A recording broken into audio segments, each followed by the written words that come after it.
The notification sound from my banking app should have been celebratory. After 3 grueling years of 16-hour days, weekend freelance projects, and living off ramen noodles, I had finally done it. $80,000 sat in our joint savings account, enough for the down payment on that beautiful craftsman home in Stapleton that Jessica and I had been dreaming about. I remember staring at the screen in my cramped cubicle at the tech startup, feeling a surge of pride mixed with exhaustion. Every sacrifice, every missed night out with friends, every declined invitation to Marcus's barbecues had been worth it, or so I thought. Before we jump back in, tell us where you're tuning in from, and if this story touches you, make sure you're subscribed, because tomorrow, I've saved something extra special for you. The irony wasn't lost on me that I discovered my world was crumbling while sitting in Denver's most expensive rooftop bar, the Summit, celebrating what I believed was the beginning of our future together. Jessica had insisted we go there to toast our achievement, even though a single cocktail cost more than I usually spent on groceries in a week. But I figured we deserved one night of luxury after years of pinching pennies. I had even splurged on a new shirt for the occasion, something that would have been unthinkable during my saving marathon. What I didn't expect was to excuse myself to take a work call about a server crash and return to find my entire way. Relationship exposed in a conversation I was never meant to hear. The autumn air bit through my jacket as I stepped back onto the rooftop terrace. My phone call with the development team finally finished. The city lights of Denver stretched out below us like scattered diamonds, and I felt that familiar surge of accomplishment. In just 2 days, we would be signing the papers for our dream house. The craftsman home with its wraparound porch and mature oak trees would finally be ours. I could already picture Jessica arranging her collection of succulents on the kitchen windowsill, could see myself setting up my home office in the converted attic space. As I approached our table tucked away in the corner, I caught fragments of conversation that made me slow my steps. Jessica's voice carried clearly in the crisp night air, animated in a way I hadn't heard in months. You should see the place. Tyler's opening, she was saying to her friend Miranda, her marketing manager colleague, who had joined us for drinks. The location alone is worth 3 times what he paid. And the concept? Revolutionary? Farm tote table meets molecular gastronomy. He's projecting a 300% return in the first year alone.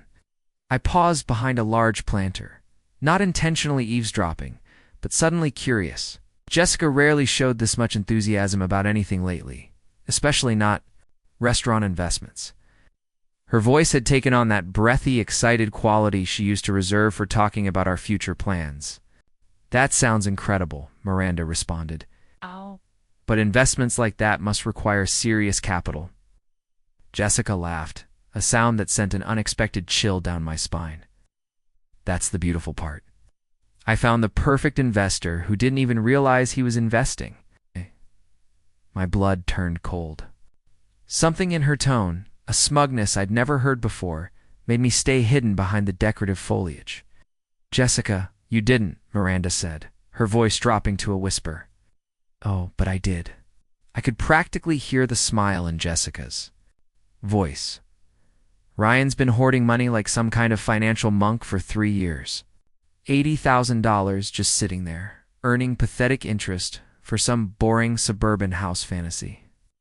Meanwhile, Tyler needed exactly that amount for his restaurant, and he's offering me a 20% partnership stake. The world seemed to tilt sideways. My legs felt unsteady as the implications crashed over me. Our down payment. 3 years of my life.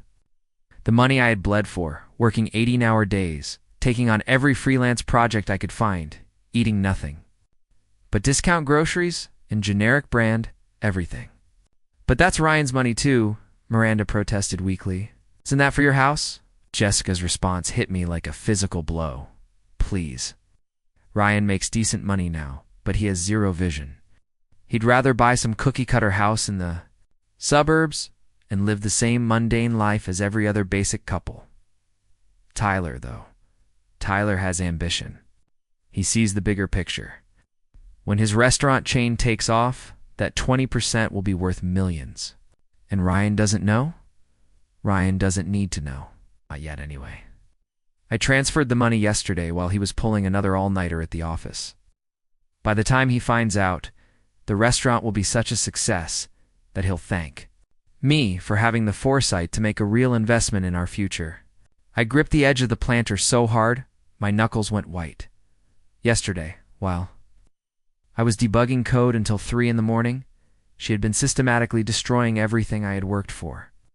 The house viewing appointment we had scheduled for this weekend suddenly made perfect sense. She planned to let me show up, excited and ready to make an offer, only to discover the money was gone. "What if the restaurant fails?" Miranda asked. Jessica's laugh was cold and calculating. "Then I'll figure something out. Maybe blame it on market volatility or a banking error."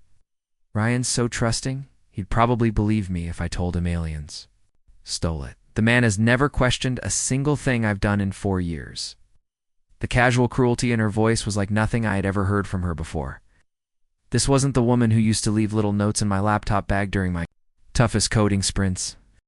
This wasn't the person who had cried with happiness when I proposed, who had spent hours on Pinterest creating boards for our future home. Besides, Jessica continued, "Tyler and I have been getting closer lately. If things work out the way I think they will, I might not need to worry about Ryan's boring suburban dreams much longer anyway."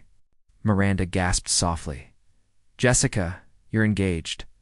Engaged to a workaholic who thinks romance is buying generic brand flowers from the grocery store and whose idea of adventure is trying a new coding framework.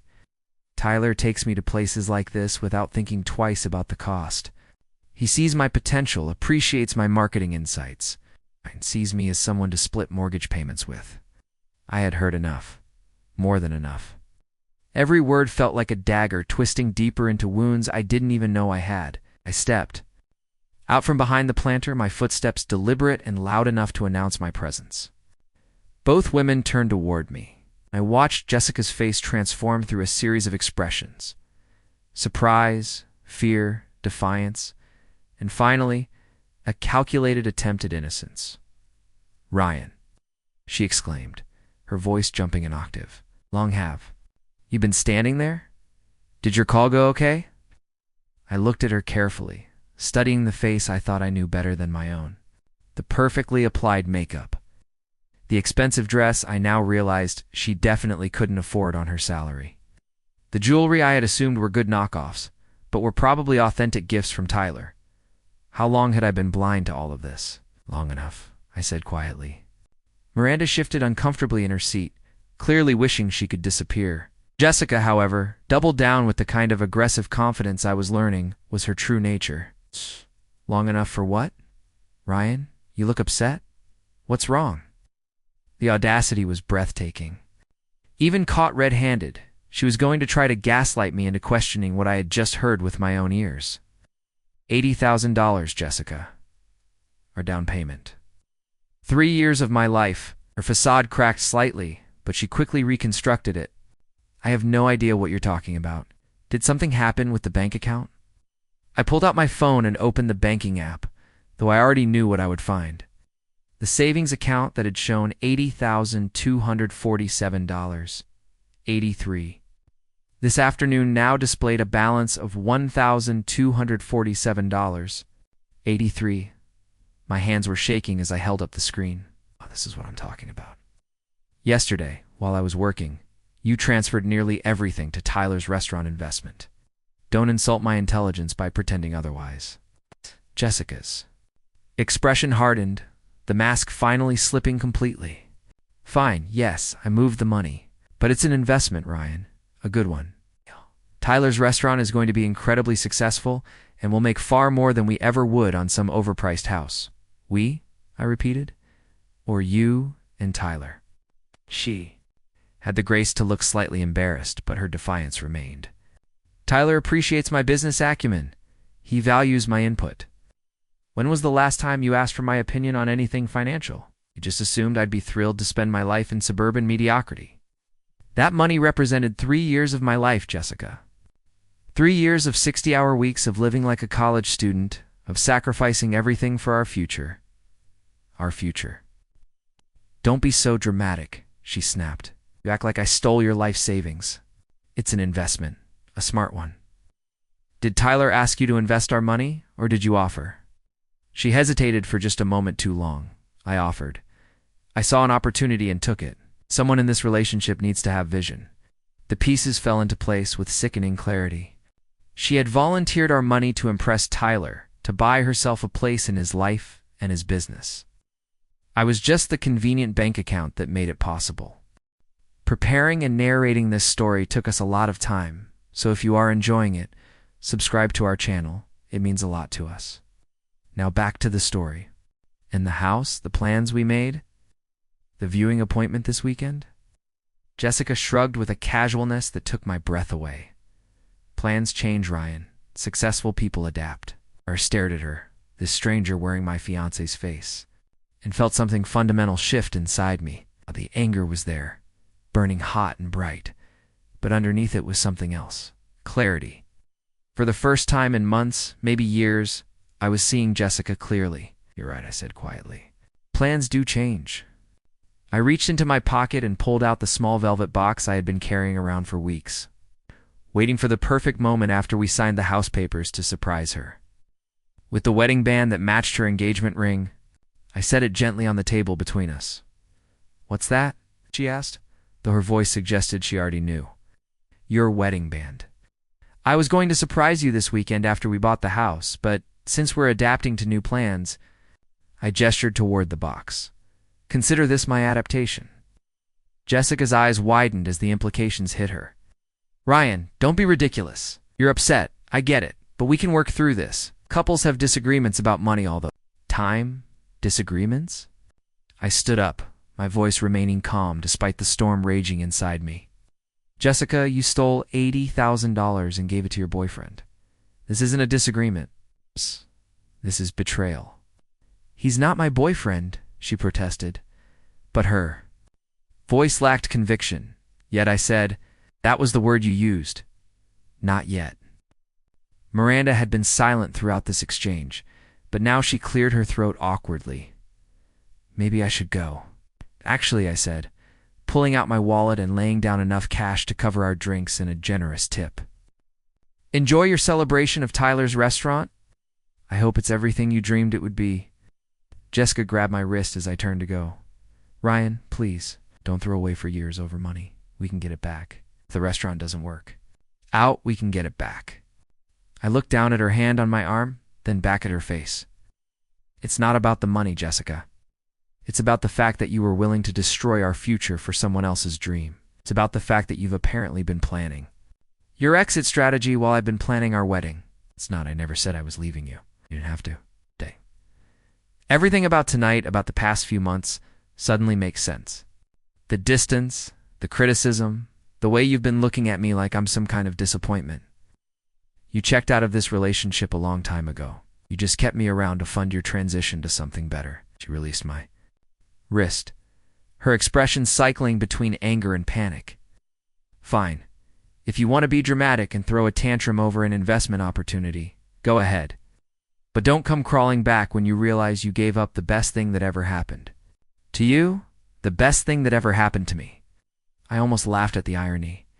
6 hours ago, I might have agreed with her. 6 hours ago, I thought she was the best thing that ever happened to me. I was beginning to suspect that losing her might actually be the best thing that ever happened to me. Goodbye, Jessica, I said, and walked away without looking back. Behind me, I heard Miranda's voice, uncertain and worried. Jessica, what just happened? And Jessica's response, loud enough for half the rooftop to hear. What happened is that Ryan just proved he's exactly as small and pathetic as I thought. He was becoming. Trust me, he'll be back. He has nowhere else to go, and no one else who would put up with his boring, predictable life. Give him 3 days, and he'll come begging me to take him back. I didn't slow down, didn't turn around, didn't give her the satisfaction of seeing how much those words stung. But as I stepped into the elevator, I caught my reflection in the polished metal doors and made myself a promise.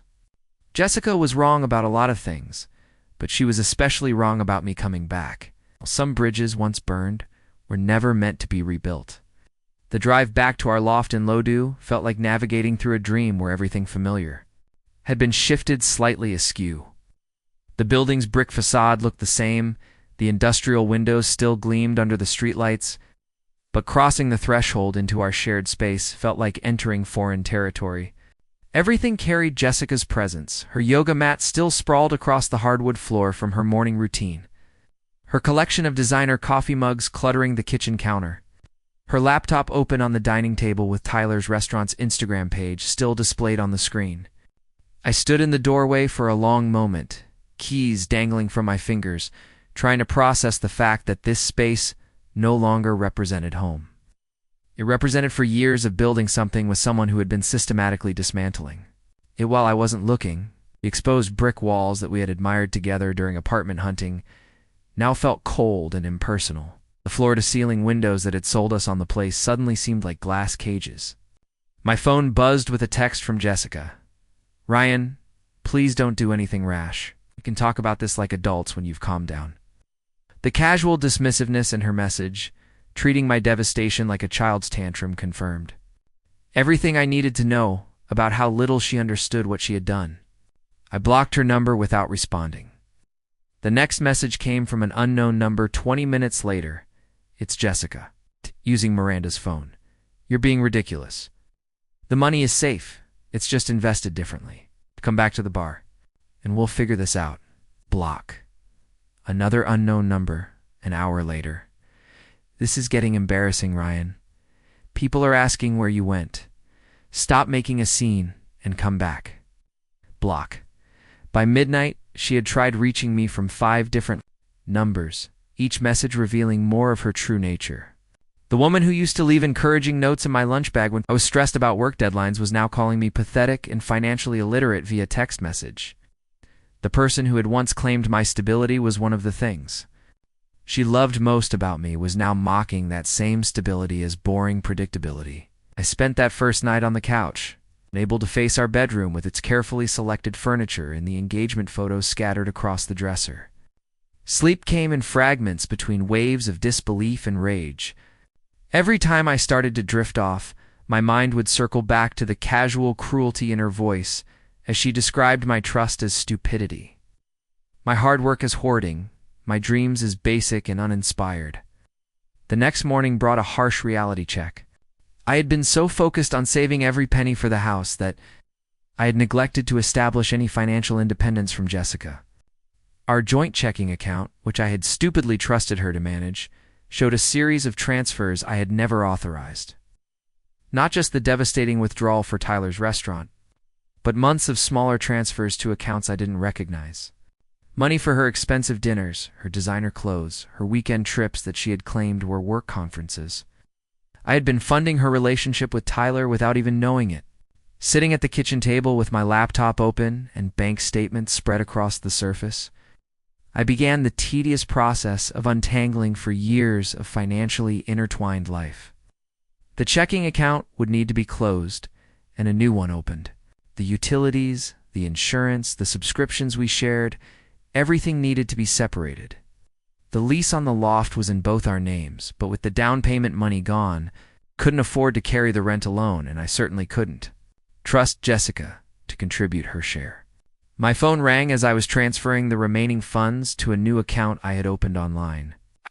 Marcus's name appeared on the screen, and I realized Jessica had probably already started spinning her version of events to our mutual friends. "Dude, what happened last night?"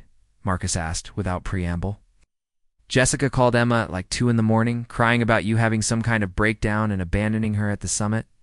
The fact that she had immediately reached out to Marcus's girlfriend, knowing Emma would relay the information to him, showed exactly how calculated her damage control efforts were.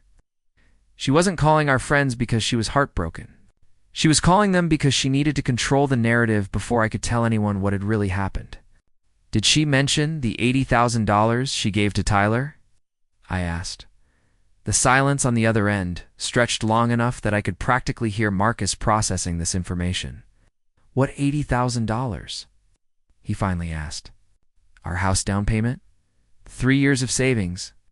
She transferred it all to Tyler yesterday for his restaurant investment, without telling me. I found out when I overheard her bragging about it to Miranda." "Jesus Christ, Ryan, are you serious? Dead serious?" She also mentioned that she and Tyler have been getting closer lately and that she's considering whether she needs to worry about my boring suburban dreams much longer. Marcus exhaled slowly.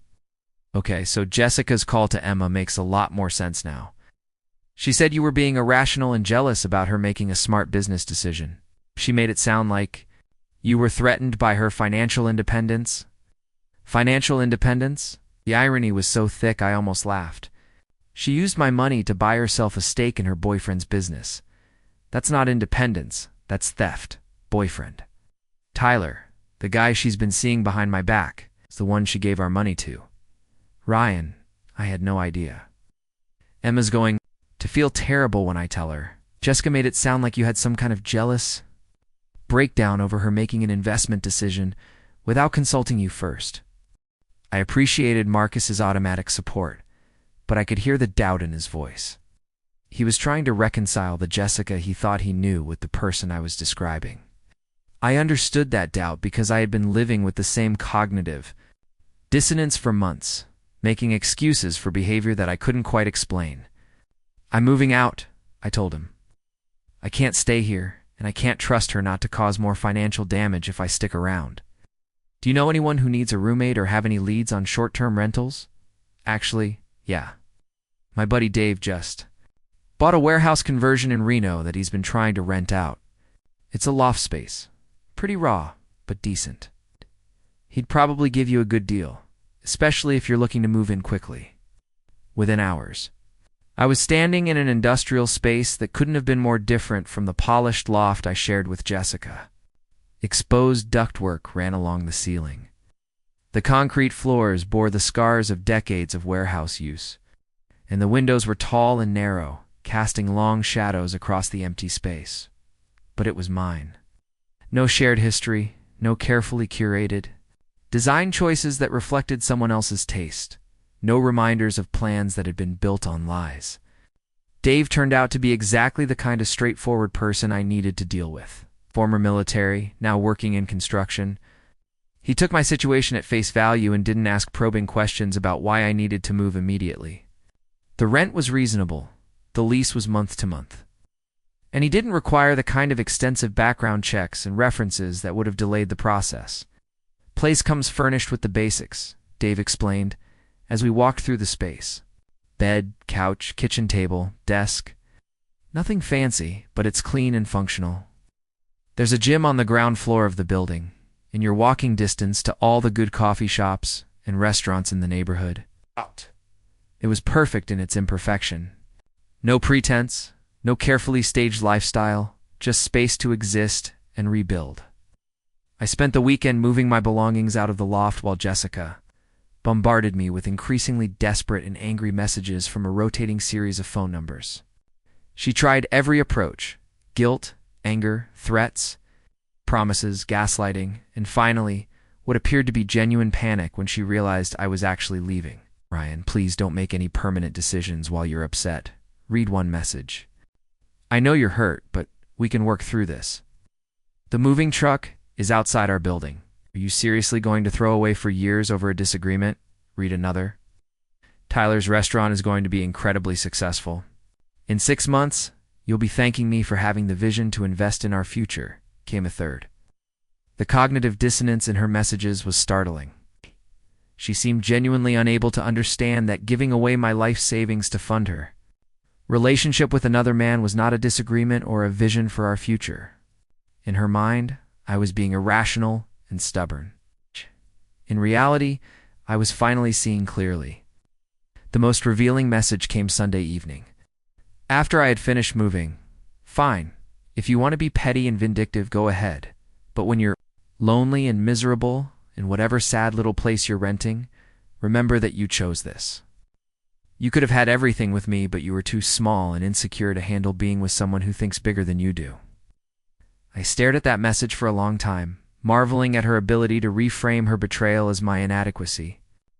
According to Jessica's version of events, I was the problem because I couldn't appreciate her thinking bigger. The fact that she had thought bigger using my money and my trust apparently didn't factor into her moral calculations. Brought a new challenge, facing my coworkers at the startup. Jessica had met most of them at various company events over the years. I knew the story of our breakup would eventually make its way through Denver's interconnected professional networks. I decided to get ahead of it by telling my closest colleagues the basic facts before Jessica's version could take root. "Holy shit," said Kevin, my cubicle neighbor, when I explained why I was looking distracted. "She actually gave your house money to another guy? All of it?" "All of it. She thought you'd be okay with this?" Apparently she thought. "I'd be grateful for her financial vision once Tyler's restaurant became successful." Kevin shook his head slowly. "Man, I'm sorry, that's brutal. How are you holding up?" The question caught me off guard because I wasn't entirely sure how to answer it. The anger was constant, a low-grade burn that flared up whenever I thought about Jessica's casual dismissal of my trust. But underneath the anger was something unexpected: relief. For months, I had been feeling like something was wrong in our relationship, but couldn't put my finger on what it was. Jessica had become increasingly critical and distant, but I had attributed it to wedding stress or work pressure. Now I understood that what I had been sensing was her emotional departure from our relationship. "Honestly," I told Kevin, "I think I'm going to be okay. Better than okay, actually. Yeah." That's a pretty healthy attitude for someone who just got financially betrayed by their fiancé. The money hurts, don't get me wrong. 3 years of work down the drain is devastating, but the lying, the sneaking around, the complete disrespect for everything we built together, that would have come out eventually. Better now than after we were married and potentially had kids? Kevin nodded thoughtfully. Silver lining perspective. I like it. But the real test came Tuesday evening when Jessica showed up at my new apartment building. The front desk called up to let me know I had a visitor, and I almost told them to send her away without seeing her. Curiosity won out, though. I wanted to hear what she had to say now that she'd had a few days to process the reality of my departure. She looked smaller somehow, standing in the industrial lobby of my building. Her usual polished appearance was slightly disheveled, her makeup not quite as perfect as usual. For just a moment, I could see traces of the woman I had fallen in love with 4 years earlier, before the entitlement and manipulation had taken over. "Your new place looks interesting," she said, glancing around at the exposed brick and industrial fixtures. "It works for me, Ryan. I came to apologize, and to ask you to come home." I gestured toward the seating area in the lobby, preferring to have this conversation in a public space rather than inviting her up to my apartment. "Apologize for what, specifically?" I asked once we were seated. "For not discussing the investment with you first. I should have included you in the decision-making process." I studied her face, looking for signs of genuine understanding or remorse. What I saw instead was the careful expression of someone delivering a rehearsed speech designed to achieve a specific outcome. "That's what you think you need to apologize for? Not discussing it with me first? Well, yes, we're partners. And partners should make major financial decisions together." I got excited about the opportunity and moved too quickly. "Jessica, you gave $80,000 of my money to your boyfriend. This isn't about decision-making processes or moving too quickly. This is about betrayal." Her expression hardened slightly. "Tyler isn't my boyfriend. He's a business associate who offered me a partnership opportunity. He's a business associate who you've said you've been getting closer to. A business associate who you think has more vision and ambition than I do. A business associate who takes you to expensive places and appreciates your potential in ways I apparently don't." She had the grace to look embarrassed. "You heard more of that conversation than I realized. I heard enough to understand that you've been planning your exit strategy for months while I was planning our wedding. I wasn't planning anything. I was just exploring options." The casual dishonesty was breathtaking. Even now, caught in her own words, she couldn't bring herself to acknowledge the full scope of what she had done. "Here's what's going to happen," I said, standing up. "I'm going to rebuild my life without you. You're going to figure out how to get my money back from Tyler. Or you're going to explain to a lawyer why you thought you had the right to steal it. And we're going to have zero contact, unless it's through legal representatives." "Ryan, please, don't be so dramatic. People make mistakes. Couples work through problems. It doesn't have to be the end of everything." I looked at her one last time, was trying to find any trace of the woman I had loved enough to spend 3 years saving for a shared future. She was gone, if she had ever really existed in the first place. It's already the end, Jessica. It ended the moment you decided Tyler's dreams were more important than ours. I walked away, leaving her sitting in the lobby of my new building, and didn't look back. 3 weeks into my new life in the Reno warehouse apartment, I had settled into a routine that felt surprisingly natural. My mornings began with coffee from the shop downstairs, followed by a workout in the building's gym before heading to the office. Evenings were spent exploring the neighborhoods, restaurants, and coffee shops, or working on personal coding projects that I had neglected during my obsessive saving period. For the first time in years, I was spending money on things I enjoyed, without calculating how each purchase delayed our house timeline. The irony wasn't lost on me that losing $80,000 had somehow made me feel more financially free than I had in years. My new apartment was slowly taking shape. Dave's basic furniture was functional but uninspiring, so I had started adding personal touches. A decent coffee maker, some artwork from local galleries, plants that didn't require Jessica's level of maintenance obsession. The space was beginning to feel like home in a way the polished loft never had. It was during one of my evening walks through the neighborhood that I first noticed the graphic design studio tucked between a vintage clothing store and a craft brewery. The storefront had floor-to-ceiling windows that provided a clear view of the workspace inside, where a woman with shoulder-length auburn hair sat hunched over a large monitor, completely absorbed in whatever she was creating. I found myself slowing down whenever I passed the studio, not in a creepy way, but with the curiosity of someone who appreciated creative work. The woman's focus was impressive. She seemed to enter a zone where the outside world disappeared entirely. I recognized that level of concentration from my own coding sessions. It took me a week to realize she was also my upstairs neighbor. I was struggling with 3 grocery bags in my laptop case, trying to balance everything while unlocking the building's front door, when someone approached from behind. "Need a hand with that?" I turned to see the woman from the design studio, holding her own set of keys and wearing an amused expression as she watched my juggling act. "That would be great, actually," I admitted, allowing her to hold the door while I maneuvered my grocery bags through the entrance.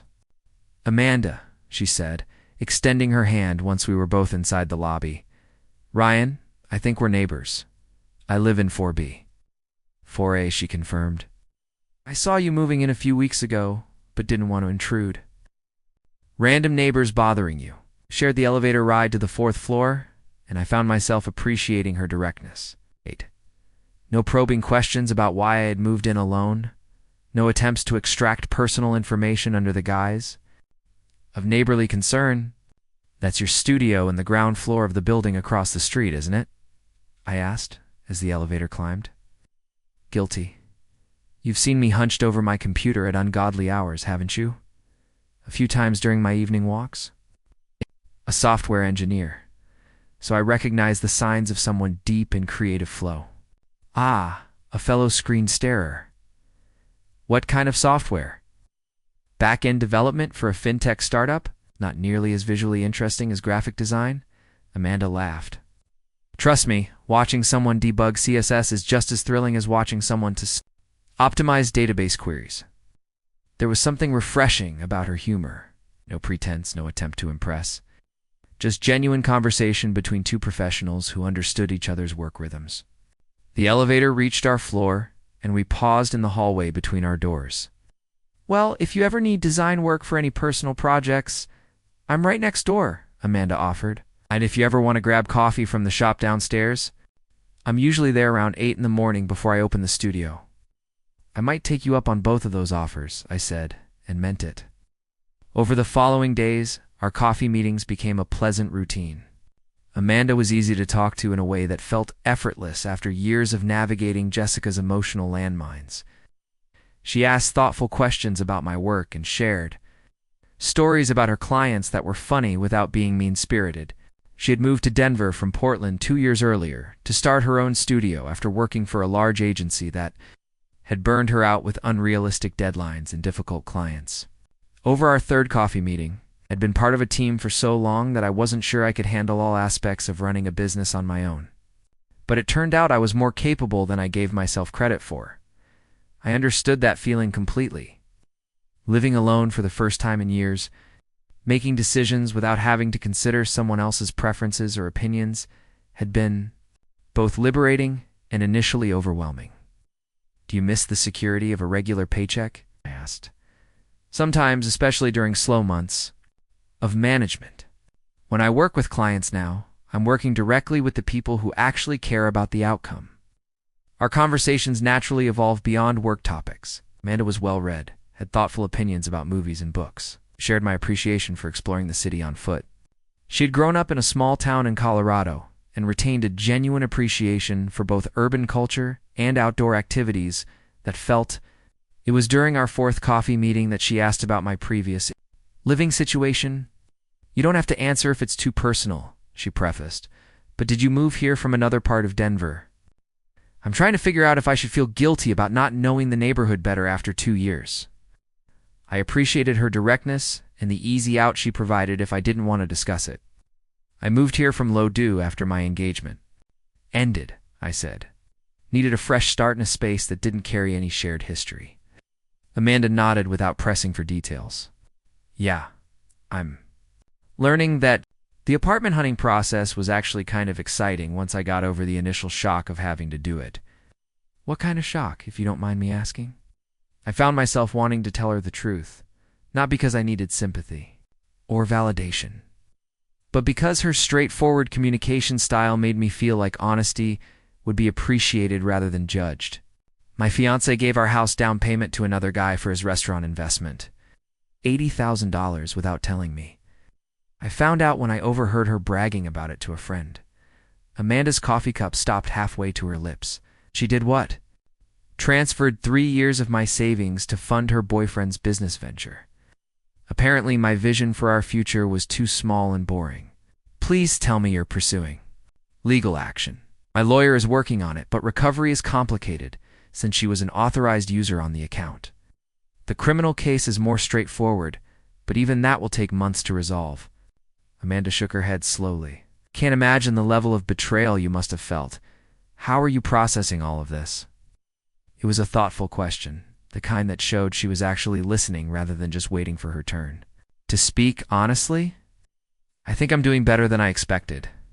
The financial hit is devastating, but the relationship had been slowly dying for months. I just couldn't see it clearly until everything exploded. Sometimes it takes a dramatic event to illuminate problems that have been building gradually," Amanda observed. "I went through something similar when my previous agency laid me off. I thought it was the worst thing that could happen, but it forced me to pursue work that actually fulfilled me." There was something profound about her ability to acknowledge difficulty without trying to minimize it or rush toward silver linings. She seemed comfortable with complexity in a way that Jessica never had been. Amanda's knowledge of local artists and galleries gave me new ways to explore the city, while my familiarity with the tech scene provided her with networking opportunities for potential clients. One evening, as we walked back from dinner at a small Italian place she had recommended, Amanda stopped in front of her studio and checked her watch. "I need to finish a project tonight, but would you like to see the space?" "I know I promised. Design services, if you've ever needed them, but I realized I never actually showed you my work." Her studio was impressive in its thoughtful organization. The space was larger than it appeared from the street, with distinct areas for different types of work.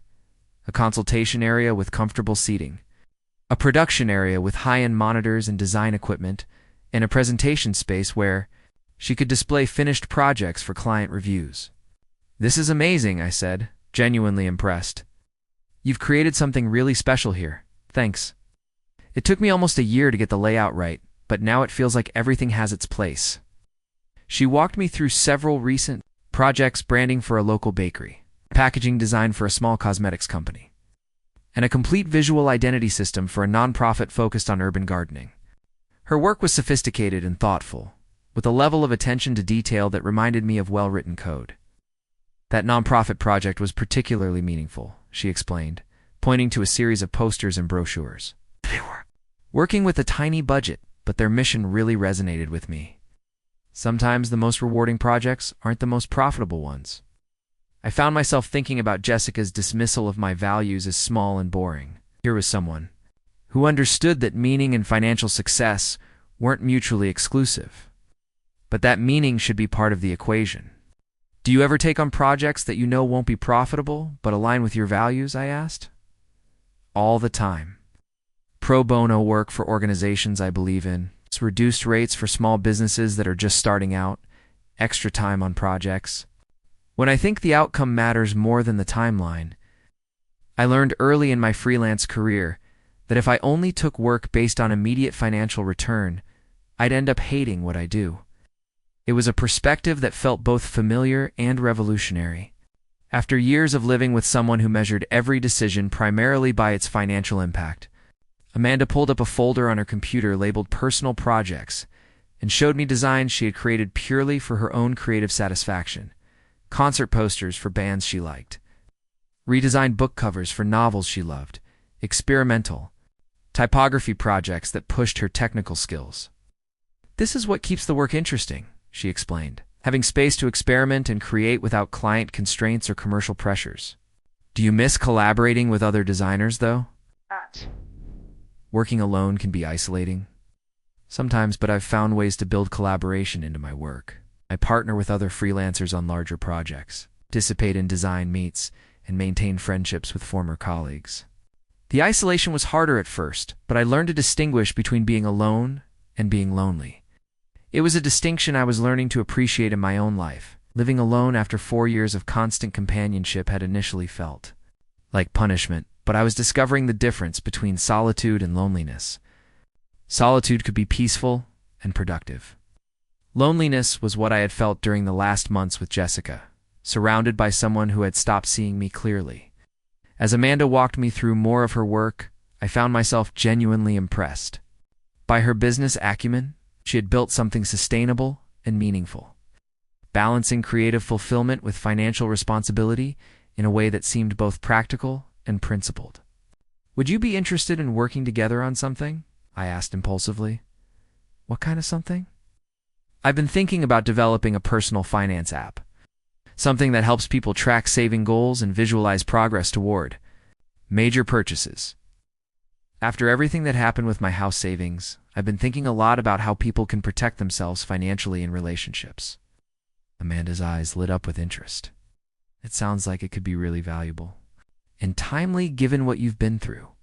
I have the technical skills to build it, but I'd need help with user interface design and branding. Would that be the kind of project you'd consider taking on? Absolutely. It sounds like the kind of work that could actually help people, which is always more interesting than designing another corporate website. We spent the next hour sketching out initial concepts and discussing the project's scope. Amanda's questions pushed me to think more clearly about the app's intended users and core functionality, while her design insights helped me envision how abstract financial concepts could be presented in visually accessible ways. By the time I left her studio, we had outlined a collaboration that felt both professionally exciting and personally meaningful. But more than that, I had spent an evening with someone who challenged my thinking, supported my goals, and seemed genuinely interested in creating something valuable together. Walking back to my apartment, I realized I hadn't thought about Jessica or Tyler's restaurant or my stolen savings for the entire evening. For the first time in months, I had been completely present in a conversation about the future rather than trapped in anger about the past. Maybe Amanda was right about fresh starts being healthy, even when they were prompted by difficult circumstances. 6 weeks into developing the personal finance app with Amanda, our professional partnership had evolved into something more personal, though neither of us had explicitly acknowledged it. Our work sessions often extended late into the evening, transitioning naturally from discussing user interface mock-ups to sharing stories about our lives, our goals, and our perspectives on everything from career ambitions to favorite books. Amanda's studio had become a second home for me. I would arrive after work with takeout dinner for both of us, and we would eat while reviewing the day's progress on the app. She had created a visual language for financial concepts that was both sophisticated and approachable, turning abstract savings goals into engaging game-like experiences that motivated users rather than overwhelming them. The key insight, Amanda explained one evening as she showed me her latest wireframes, is that people don't relate to numbers in isolation. They relate to progress toward things they care about. So instead of just showing someone they've saved $12,000, we show them they're 60% of the way to their dream vacation or their emergency fund goal. Her design thinking consistently impressed me, but what impressed me more was the way she approached problems with both creativity and empathy. She thought deeply about user psychology and emotional motivations in ways that made the app not just functional, but genuinely helpful. Have you considered what happens when people are sharing financial goals with partners? She asked during one of our design sessions. Your experience with Jessica made me think about how the app could help people maintain financial transparency and individual autonomy at the same time. It was a thoughtful question that led to one of our most important feature discussions. We designed tools that allowed couples to share certain financial information while maintaining private savings goals, and created alerts that flagged unusual account activity. In many ways, we were building the financial protection system I wished I had had with Jessica. Our collaboration was so seamless that I started to forget we hadn't been working together for years. Amanda anticipated my technical concerns, while I could predict which design elements would create implementation challenges.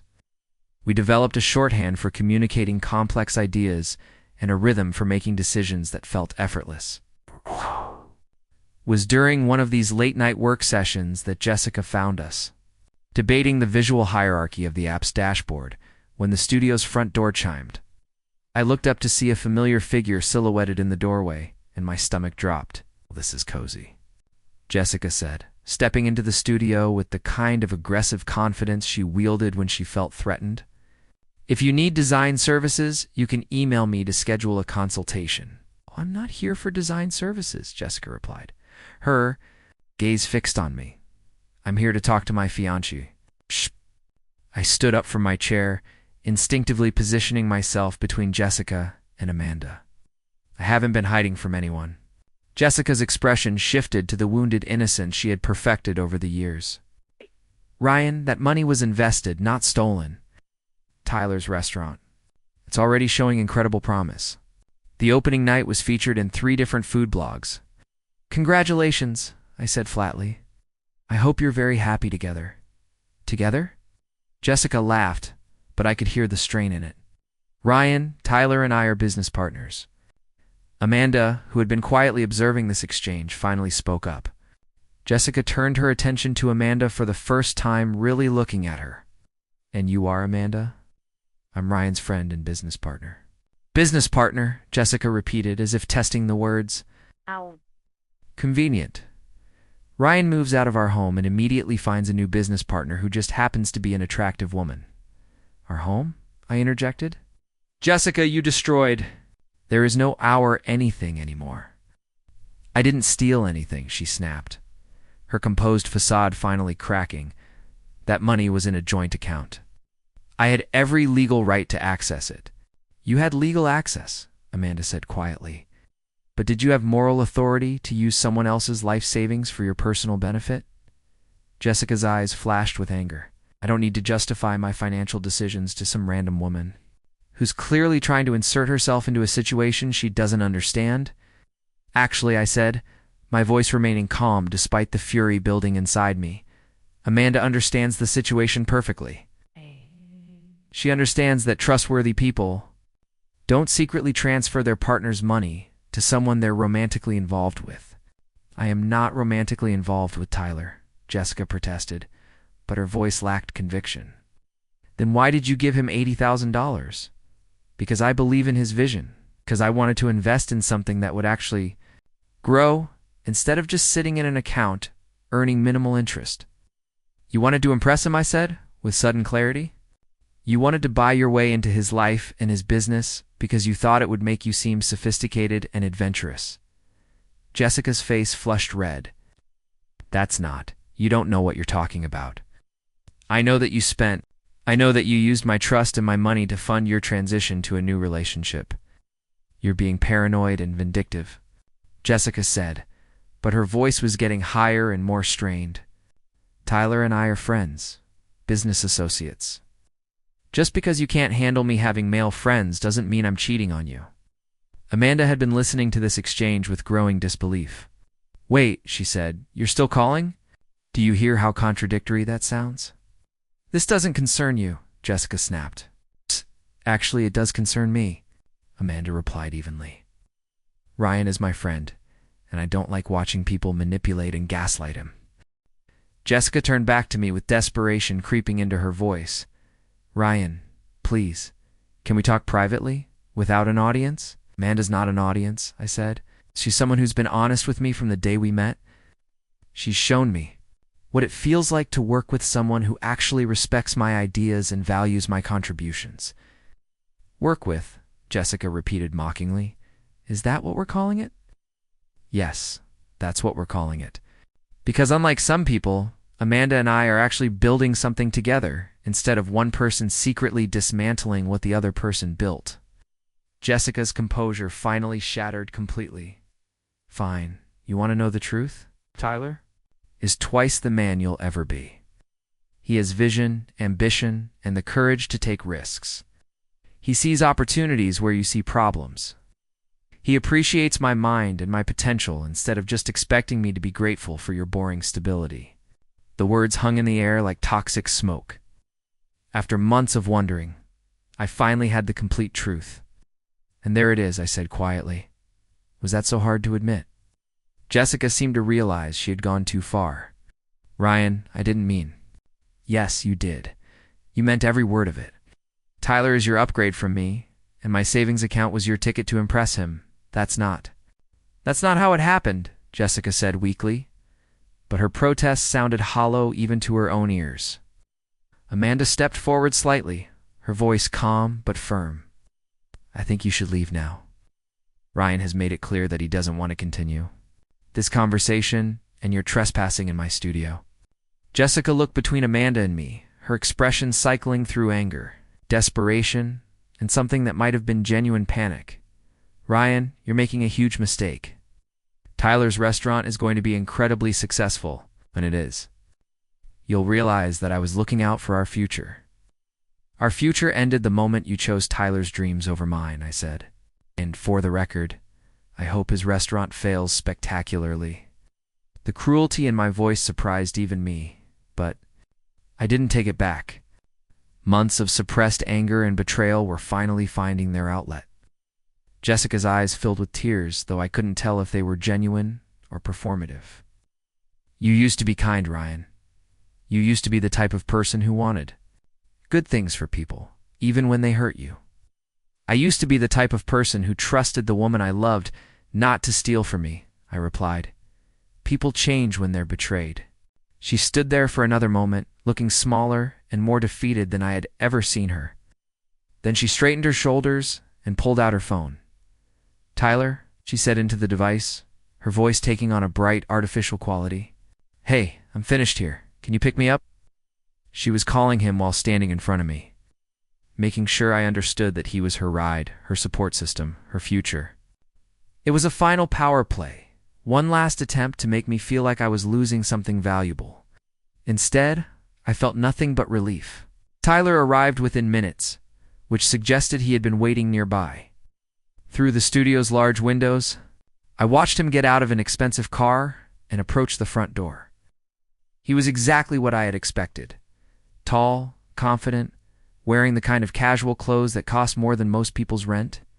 When he entered the studio, his eyes immediately found mine with the kind of aggressive stare that men use when they're marking territory.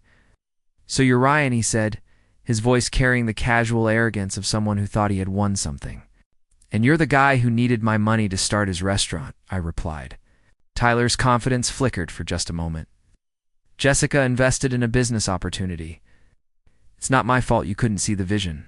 It's the vision of using someone else's life savings to impress a woman you were trying to steal from her. Fiancée? Nobody stole anybody, Tyler said. But he was looking at Jessica rather than me. Jessica made an independent decision to invest in something with real potential instead of some suburban house fantasy. Amanda had been quietly observing this entire exchange, but now she spoke up. Just out of curiosity, how exactly did you present this investment opportunity to Jessica? Did you know the money belonged to both of them? Tyler's discomfort was obvious. Jessica told me she had access to investment capital. The source of the funds wasn't really my concern. So you took $80,000 from someone you knew was in a relationship? You didn't ask any questions about whether her partner was aware of the transaction? That's between them, Tyler said defensively. I'm not responsible for other people's relationship dynamics, but you are responsible for knowingly accepting money that didn't belong solely to the person giving it to you, Amanda pressed. That's called participating in theft. Tyler's face flushed red. Look, lady, I don't know who you are, but you need to stay out of business that doesn't concern you. Actually, I said, stepping forward, Amanda is my business partner, and my lawyer's going to be very interested in this conversation, especially the part where you just admitted that you knew the money came from a joint account but didn't care about getting proper authorization. For the first time since entering the studio, Tyler looked genuinely worried. I didn't admit anything. Jessica had legal access to those funds. Legal access? Maybe? But now, we have you on record stating that you knew the funds came from a shared source, and you chose not to verify that both parties consented to the investment. Jessica had gone pale during this exchange. Tyler, maybe we should go. Yeah, Tyler agreed quickly. We should definitely go. But as they headed toward the door, Jessica turned back one more time. Ryan, when you realize what you've given up, when you're alone and unhappy, remember that you chose this. You chose to let pride and jealousy destroy something beautiful. Something beautiful, I repeated. Jessica, you stole from me, lied to me for months. You emotionally cheated on me while planning your exit strategy. There was nothing beautiful about any of that. I was trying to build us a better future, she said, tears streaming down her face now. I was trying to think bigger than just a house and a mortgage and the same boring life everyone else has. You were trying to buy your way into someone else's life using my money, I corrected. And now you're both going to have to live with the consequences of that choice. Tyler grabbed Jessica's arm, clearly eager to leave. Come on, Jess. We don't need this drama. As they walked toward the door, Amanda called out, Jessica. She turned back, hope flickering in her eyes as if she thought Amanda might mediate or offer some kind of resolution. That necklace you're wearing, Amanda said quietly, it's beautiful. Did Ryan make it for you? Jessica's hand flew to her throat, where a delicate jade pendant hung from a thin gold chain. I had completely forgotten about it until Amanda mentioned it, but seeing it now brought back a flood of memories. I had spent weeks learning to work with jade, determined to create something unique and personal for Jessica's birthday the previous year. Yes, he did, Jessica admitted. It's clearly handmade, Amanda continued. A lot of time and care went into creating something that beautiful and personal. Jessica nodded, looking confused about where this conversation was headed. It's interesting, Amanda said thoughtfully, that you kept wearing something made with so much love by someone whose vision you found so boring and small. The observation hung in the air like an accusation.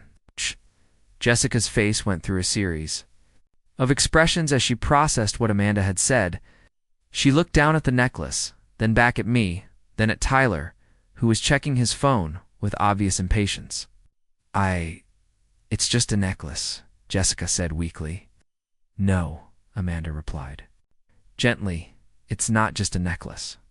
It's a symbol of someone who spent time learning a new skill specifically to create something meaningful for you. Someone who put thought and effort into making you happy in ways that money couldn't buy. Jessica's tears were flowing freely. Now, and for the first time in months, they looked genuine, rather than manipulative. Ryan, she said, her voice breaking, I'm sorry. I'm so sorry. I looked at her for a long moment, this woman who had been the center of my world for 4 years, who had shared my dreams and my bed and my daily routines, who had become a stranger while I wasn't paying attention. I know you are, I said, quietly, but sorry doesn't give me back 3 years of my life, and it doesn't rebuild the trust you destroyed. But we could try, she said desperately. Could go to counseling, work through this, find a way to rebuild what we had. What we had was built on me not seeing who you really are, I replied. Now that I see you clearly, there's nothing left to rebuild. Tyler, who had been growing increasingly agitated during this conversation, finally spoke up. Jessica, we need to leave now. She looked at him, then back at me, and I could see her making the final choice between her old life and her new one. Her hand went to the necklace again, and for a moment I thought she might take it off and return it. Instead, she straightened her shoulders and walked out the door with Tyler, the jade pendant still hanging around her neck. Amanda and I stood in the quiet studio for several minutes after they left, processing what had just happened. "Are you okay?" she asked finally. I considered the question seriously. Was I okay? I had just had the most honest conversation with Jessica since our relationship began deteriorating. And while it had been painful, it had also been clarifying. "Actually, yes," I said. "I think I am okay." That was intense. Yeah, but it was also necessary. I needed to see her with Tyler, needed to hear her admit what I already knew. "It makes everything more real," Amanda nodded thoughtfully. She seemed genuinely sorry at the end there. Maybe she was. But being sorry after you've destroyed someone's trust is like apologizing for breaking a window after you've thrown the rock. The damage is already done. That's a remarkably healthy perspective for someone who just watched his ex-fiancée leave with the man she cheated with. I thought about that observation. 6 months ago, watching Jessica choose Tyler over me would have devastated me.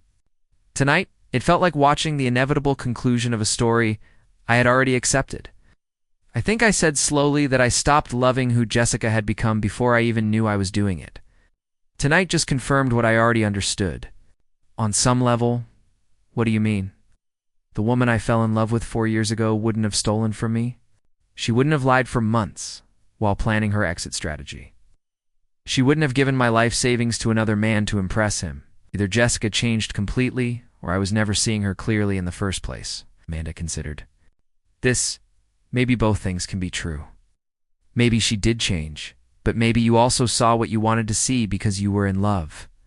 Either way, the Jessica I loved doesn't exist anymore. Maybe she never did, so letting go of her isn't really a loss. It's just accepting reality. We cleaned up our work materials and prepared to close the studio for the night. As Amanda locked up, I found myself thinking about the difference between the conversation I had just had with Jessica and the conversations I'd been having with Amanda over the past several weeks. With Jessica, every interaction had become a negotiation. Every discussion involved hidden agendas, unspoken resentments, and careful management of her moods and reactions. I had forgotten what it felt like to talk to someone who said what they meant and meant what they said. With Amanda, communication was straightforward. She asked direct questions, gave honest answers, and didn't expect me to read her mind or navigate around topics she found uncomfortable. Working together had been a series of genuine collaborations rather than careful diplomatic exchanges. "Thank you," I said, as we walked toward the building entrance. "For what? For having my back in there? For asking the questions I didn't think to ask? For pointing out the contradiction about the necklace? That necklace really was beautiful," Amanda said. "You're incredibly talented. It took me months to learn how to work with jade properly. I wanted to make something that no one else could give her. She kept it, even after everything that happened between you. That has to mean something." I thought about that as we rode the elevator to our floor. What did it mean that Jessica had continued wearing the necklace? Was it sentiment, habit, or something else entirely? "Maybe it means she knows what she gave up," I said finally. "Maybe wearing it reminds her of the person I was before she destroyed our relationship. Or maybe," Amanda suggested gently, "it reminds her of the person she was before she started making choices that hurt people she cared about." It was a characteristically thoughtful observation from Amanda, one that managed to be both compassionate and clear-eyed about the situation. We paused in the hallway between our apartment doors, neither of us quite ready to end the evening despite the emotional intensity of what had just happened. "Can I ask you something?" Amanda said. "Of course." "When you decided to end things with Jessica, was it because you stopped loving her, or because you realized she didn't love you?" It was a perceptive question, one that got to the heart of what had really happened between Jessica and me. "I think it was both," I said after a moment. I stopped loving who she had become, and I realized that she had stopped loving who I actually was a long time ago. She fell in love with her idea of who I could become if she changed me enough. That must have been a lonely way to live. It was I just didn't realize how lonely until I started spending time with someone who actually likes me the way I am." The words hung in the air between us, and I realized I had just said something that changed the nature of our relationship. Amanda's expression shifted slightly, becoming more serious and thoughtful. "Ryan," she said quietly, "I need you to know that I do like you, more than just as a friend or business partner. But I also want you to know that there's no pressure for you to feel anything beyond friendship right now. You've been through a lot, and you deserve time to process everything that's happened." Her honesty was typical of her character. But it also took courage to be so direct about feelings when the situation was complicated. "I like you too," I admitted, more than I probably should, given that my last relationship ended less than 3 months ago. "There's no timeline for healing," Amanda said. "And there's no rule book for when it's appropriate to develop feelings for someone new. Or if I'm not ready for anything serious? What if I need more time to figure out who I am when I'm not defined by someone else's expectations? Then we take it slow," she said simply. "We keep building what we're building and see where it goes. No pressure, no expectations, no drama." It was such a refreshing approach after years of navigating Jessica's emotional volatility and hidden agendas. "I'd like that," I said. Amanda smiled, and for the first time since she had asked her question, the mood lightened. "Good, because I was hoping you'd say that." As I unlocked my apartment door, I felt something I hadn't experienced in months: genuine excitement about the future. Not because I had figured everything out or because all my problems were solved, but because I was finally building something with someone who shared my values and respected my contributions. Jessica had been wrong about a lot of things, but she had been especially wrong about my potential for happiness without her. I wasn't broken or diminished by her departure. If anything, I was discovering parts of myself that had been suppressed during our relationship. Maybe that was what fresh starts really meant. Not just moving forward from difficult circumstances, but rediscovering who you were before those circumstances defined you. 8 months later, Amanda and I stood in the conference room of a downtown Denver venture capital firm, watching as the partners reviewed our pitch materials for the personal finance app we had developed together. The presentation had gone better than either of us had expected, with the investors asking thoughtful questions about user acquisition strategies and monetization models that suggested genuine interest rather than polite skepticism. The user retention numbers are impressive, said Sarah Chen, the lead partner. 87% monthly retention after 6 months is exceptional for a finance app. We think it's because we focused on emotional engagement rather than just functionality, Amanda explained. People don't abandon their savings goals when they feel genuinely connected to the process of achieving them. I watched Amanda field questions with the same thoughtful confidence she brought to everything in her life, and felt the familiar surge of pride that had become a constant companion over the past several months. Our professional partnership had evolved into something deeper and more meaningful than either of us had initially anticipated. But it had happened gradually and naturally, without the desperate intensity that had characterized my relationship. With Jessica, the financial projections assume a freemium model with premium features, I added, pulling up the relevant slides. Our beta testing showed that users are willing to pay for advanced goal-setting tools and personalized financial coaching features. The meeting concluded with the partners requesting additional financial documentation and promising a decision within 2 weeks. As we packed up our materials, I felt cautiously optimistic about our chances, while also recognizing that the app had already succeeded in ways that had nothing to do with venture capital funding. "How are you feeling about that?" Amanda asked as we walked back to her studio. "Good, I think." He seemed genuinely interested rather than just going through the motions. Sarah's questions about scalability were particularly encouraging. She wouldn't have gone into that level of detail if they weren't seriously considering an investment. We had learned to read investor interest over the past few months as we pitched our app to various funding sources. Some meetings were clearly courtesy obligations, while others generated the kind of detailed discussion that suggested real possibility. But regardless of whether this particular firm decided to invest, the process of building something meaningful together had already transformed both of our lives in ways that went far beyond professional success. The app itself had evolved far beyond our initial concept. What had started as a tool for protecting individuals from financial Manipulation in relationships had become a comprehensive platform for collaborative financial planning. Users could set individual and shared goals, track progress transparently, and maintain both privacy and accountability in their financial partnerships. The features that addressed my specific experience with Jessica had turned out to be broadly applicable to anyone navigating financial decisions in relationships. The transparency tools, the individual goal-setting capabilities, and the unusual activity alerts had resonated with users who had experienced everything from minor disagreements about spending to major financial betrayals. I keep thinking about how different this would have been if we had tried to build it alone, I said as we settled into Amanda's studio for our usual post-meeting debrief. Different how? I would have focused too heavily on the technical aspects and not enough on user experience. It would have created something beautiful that might not have been functionally robust. Together, we built something that's both elegant and powerful. It was a dynamic that had characterized our entire collaboration. Amanda's design sensibilities pushed me to think more creatively about technical solutions, while my engineering background helped her translate ambitious visual concepts into practical functionality. Speaking of collaboration, Amanda said, I got an interesting email this morning. A nonprofit in Portland wants us to develop a financial literacy app for young adults. Pro bono work, but it would be for a cause I really care about. That sounds amazing. What kind of timeline are they thinking?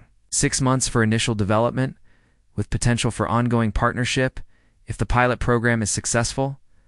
I found myself immediately excited about the project, not just because it would be meaningful work, but because it represented another opportunity to build something valuable with Amanda. Let's do it, I said without hesitation. Even if it means working for free for 6 months while we're trying to launch our own company, especially because of that. Remember what you told me about how the most rewarding projects aren't always the most profitable ones. Amanda smiled, and I realized that she had been testing whether I had absorbed the values she had shared with me over our months of working together. I was hoping you'd say that. As we began sketching out initial concepts for the nonprofit project, my phone buzzed with a text from an unknown number. I glanced at it absently, then stopped dead when I read the message. Ryan, this is Marcus. I need to tell you something about Jessica and Tyler. Can you call me when you get a chance? I stared at the message for a long moment, feeling a familiar knot form in my stomach. Marcus and I had maintained our friendship after my breakup with Jessica, but we rarely discussed her unless I brought up legal proceedings related to the stolen money. Everything okay? Amanda asked, noticing my expression. Text from Marcus about Jessica and Tyler. He says he needs to tell me something. Do you want to call him back now? I considered the question. 8 months ago, any news about Jessica would have consumed my entire day? No. I felt curious but not desperate to know what Marcus had discovered. Yeah, let me see what he wants. Marcus answered on the first ring, as if he had been waiting for my call. Ryan, hey. Thanks for calling back so quickly. What's going on with Jessica and Tyler? That's what I'm calling about. Tyler's restaurant closed last week. I felt a complex mix of emotions. Vindication that I had been right about Tyler's business prospects. Concern about what this meant for my chances of recovering the stolen money. Something that might have been sympathy for Jessica. Closed permanently. Completely shut down. Turns out Tyler had been using investor money to cover personal expenses instead of paying suppliers and staff. When people started demanding their money back, the whole thing collapsed. What about Jessica's investment? Gone along with everyone else's. Marcus paused. Ryan, there's more. Jessica tried to contact Emma yesterday, asking if she could stay with us for a while. Apparently, Tyler disappeared when the restaurant failed, and she can't afford her rent without his financial support. I processed this information slowly. Jessica had lost not just my money, but her relationship with Tyler and her financial stability. The vision of success and sophistication that had motivated her betrayal had completely collapsed. Did Emma agree to let her stay? We talked about it, but ultimately decided it wouldn't be healthy for any of us. Jessica made her choices, and we can't enable her to avoid the consequences. It was a difficult decision, but probably the right one. Jessica needed to confront the reality of what her choices had cost her, rather than finding new people to subsidize her lifestyle.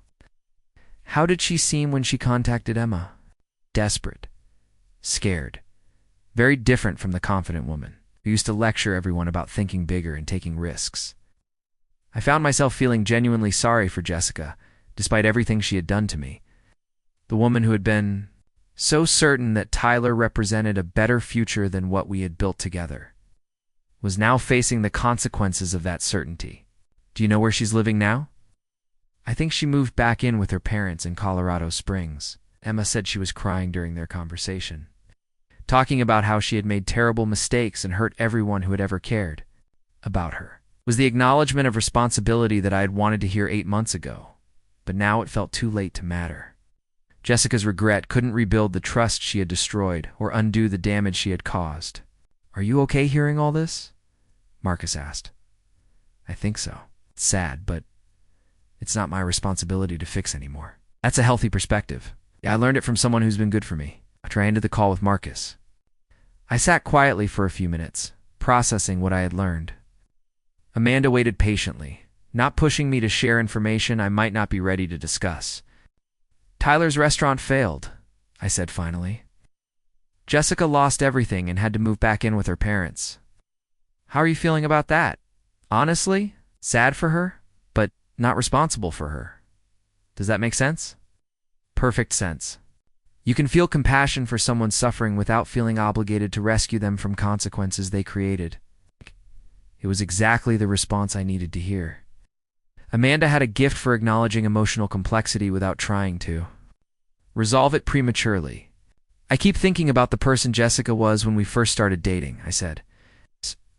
She wasn't always manipulative and entitled. She used to be genuinely sweet and caring. People can change in both directions, Amanda observed. Sometimes. Life experiences bring out the worst in people instead of the best. I wonder if she's capable of learning from this, or if she'll just find new ways to blame other people for her choices. That's not your concern anymore. Your concern is building the life that makes you happy and fulfilled. She was right, of course.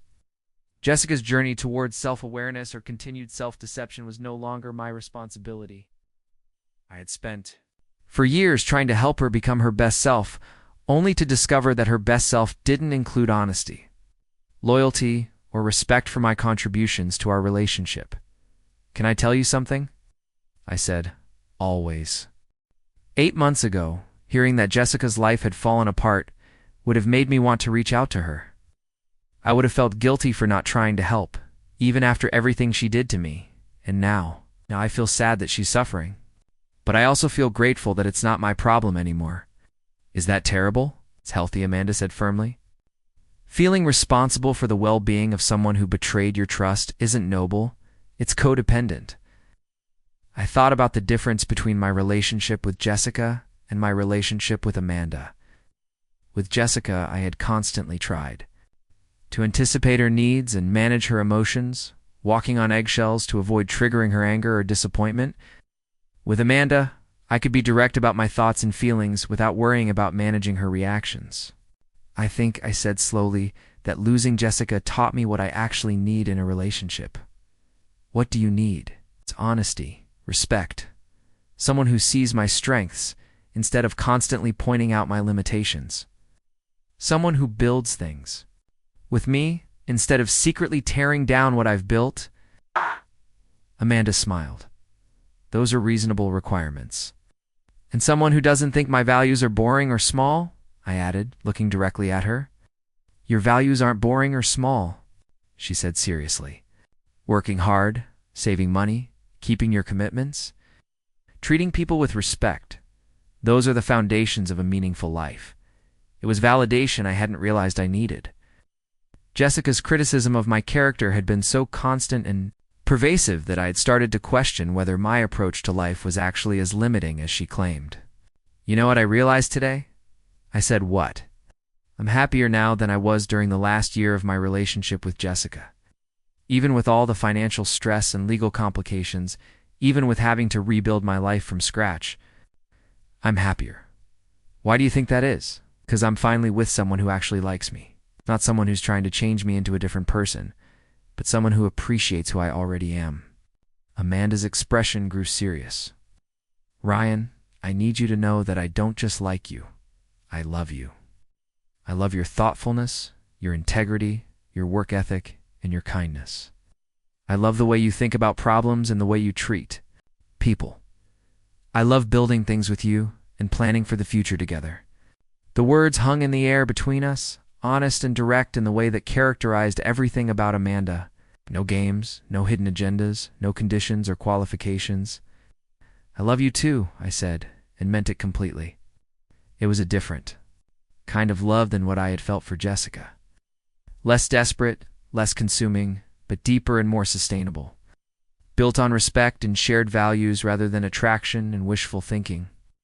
2 weeks later, Sarah Chen called to tell us that her firm wanted to invest in our app. The funding would allow us to hire additional developers and designers, expand our marketing efforts, and accelerate the development timeline for new features. But even more satisfying than the investment was the realization that Amanda and I had built something valuable together, something that helped people protect themselves from the kind of financial manipulation I had experienced with Jessica. 6 months after that, we moved in together. Not because we needed to save money or because one of our leases was ending, but because we wanted to share daily life and continue building our future as partners in every sense of the word. A year later, we got married in a small ceremony attended by family and close friends, including Marcus and Emma. The marriage felt like a natural progression of everything we had already built together rather than a dramatic change or a leap of faith. Jessica sent a card to our wedding, forwarded through Marcus since I had never unblocked her contact information. Side was a brief note. "I'm sorry for everything I took from you. I hope you're happy. You deserve to be happy. Appreciated." The sentiment, but by then Jessica's approval or disapproval felt irrelevant to my life. I had found someone who valued what I offered and who offered what I valued in return. The personal finance app became more successful than either Amanda or I had imagined, helping thousands of users navigate financial decisions and relationships with transparency and mutual respect. But our greatest success was creating a partnership that embodied the principles we had built into our software: honest communication, shared goals, individual autonomy, and mutual support. Sometimes I wonder what would have happened if Jessica had never stolen my savings, if Tyler's restaurant had been successful, if she had gotten everything she thought she wanted. Would she have been happy? Would she have eventually regretted leaving someone who had been willing to spend 3 years saving for their shared dreams? But those questions belong to a different story, one that I'm no longer part of. My story is about learning to recognize the difference between love and manipulation, between partnership and control, between someone who builds with you and someone who takes from you. Jessica gave Tyler our future house down payment, thinking it would buy her a more exciting life. Instead, it cost her everything she already had. I gave Jessica our future as a goodbye gift, not out of spite, but out of recognition that some bridges should stay burned. The best revenge, it turns out, isn't getting even.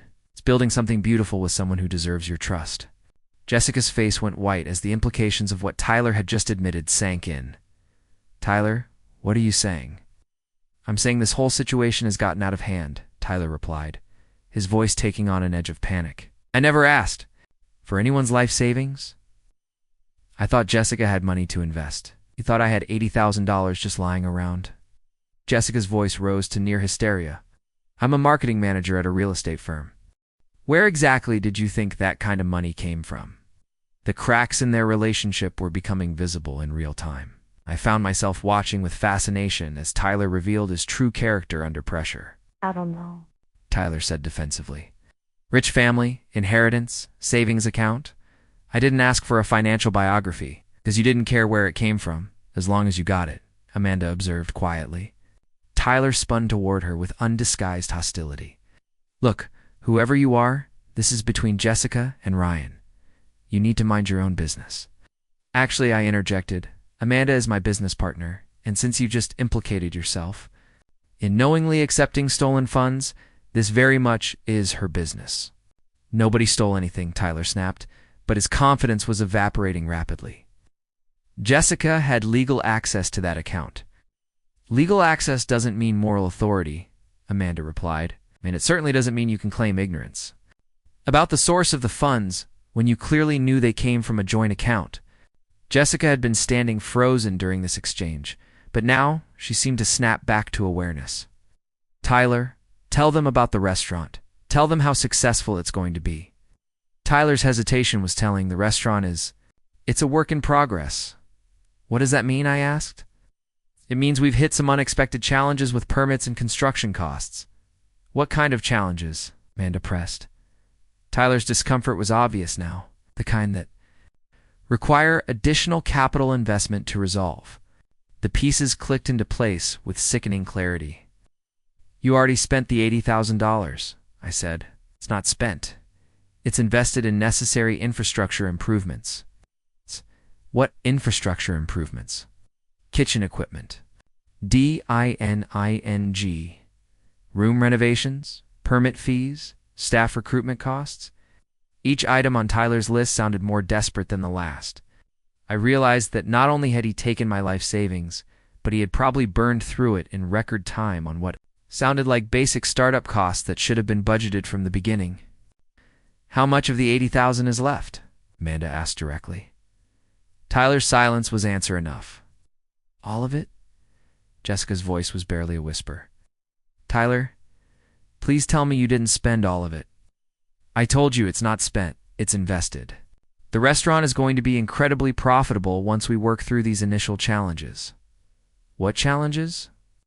I demanded. Be specific. Tyler ran his hand through his hair, looking around the studio as if searching for an escape route. The location we originally secured fell through. The new space requires more extensive renovations than we anticipated. The equipment we ordered was damaged in shipping and had to be replaced. The permit process has been more complicated than expected. Every excuse sounded rehearsed, like explanations he had been giving to multiple investors for weeks. So you're saying my $80,000 is gone, and you don't have a functioning restaurant to show for it, I said. It's not gone. It's working capital that's currently tied up in necessary business expenses. Amanda stepped forward. Tyler, I work with small businesses every day. What you're describing sounds like either catastrophically poor planning or deliberate misrepresentation of your restaurant's viability. You don't know what you're talking about, Tyler said, but his voice lacked conviction. Actually, I do. I've helped dozens of restaurant owners with branding and marketing. The costs you're describing for equipment and renovations should have been secured through traditional business loans or properly disclosed to investors before they committed funds. Tyler's face flushed red. Every business faces unexpected challenges. That's why you need flexible investors who understand that success requires adaptation. Flexible investors, I repeated. Is that what you called Jessica when you were convincing her to give you our money? I didn't convince Jessica to do anything. She offered to invest because she believed in the business opportunity. Jessica finally found her voice. I offered because you told me the restaurant was a sure thing. You said you had other investors lined up and just needed bridge funding to secure the location. I never said it was a sure thing, Tyler protested. All investments carry risk. You told me I'd see returns within 6 months, Jessica shot back. You showed me projected revenue numbers that made it look like a guaranteed success. Projections aren't guarantees, Tyler said weakly. I watched this exchange with growing understanding. Tyler hadn't just taken advantage of Jessica's infatuation with him. He had systematically misrepresented his business prospects to extract money from someone he knew was emotionally vulnerable. Tyler, Amanda said, her voice taking on the tone she used when explaining complex concepts to clients. Did you provide Jessica with any documentation about the restaurant's business plan, financial projections, or legal structure before she invested? She didn't ask for documentation. Did you offer any? Tyler's silence stretched long enough to become an answer. So you accepted $80,000 from someone without providing any formal investment documentation, without disclosing the risks involved, and without establishing any legal framework for the partnership you promised, Amanda summarized. It was an informal investment between friends, Tyler said desperately. Friends? I looked at Jessica. Is that what you told him you were? Jessica's expression crumbled. Tyler, I thought. I thought we were building something together. It's not just the restaurant, but us. Tyler's face went through a series of expressions as he realized the full scope of the misunderstanding. Jessica, I never said anything about us. We're friends who happen to have a business relationship. Friends who happen to spend every evening together. Friends who happen to go on weekend trips together. Friends who happen to tell each other they're falling in love. Tyler stepped backward as if Jessica's words were physically pushing him away. I never said I was falling in love with you. You said you couldn't imagine working with anyone else. You said I was the most intelligent woman you'd ever met. You said I understood your vision in ways other people couldn't. That's business talk, Jessica. I was talking about your marketing insights, not about a romantic relationship.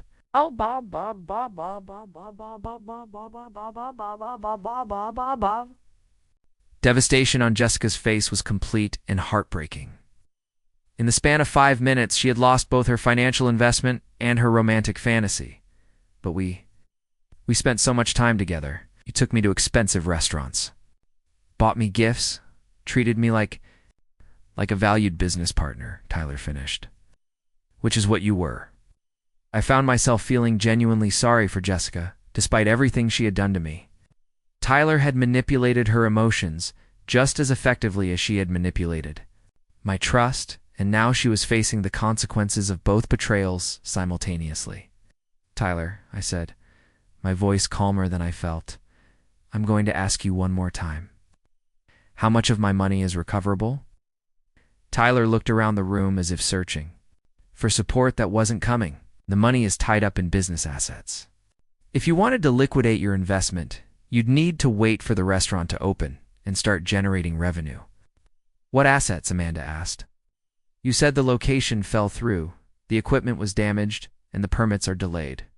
What exactly did $80,000 buy? Tyler's composure finally cracked completely. Look, starting a restaurant is more complicated than people think. There are dozens of unexpected costs that come up. Marketing expenses, legal fees, insurance deposits, staff training costs.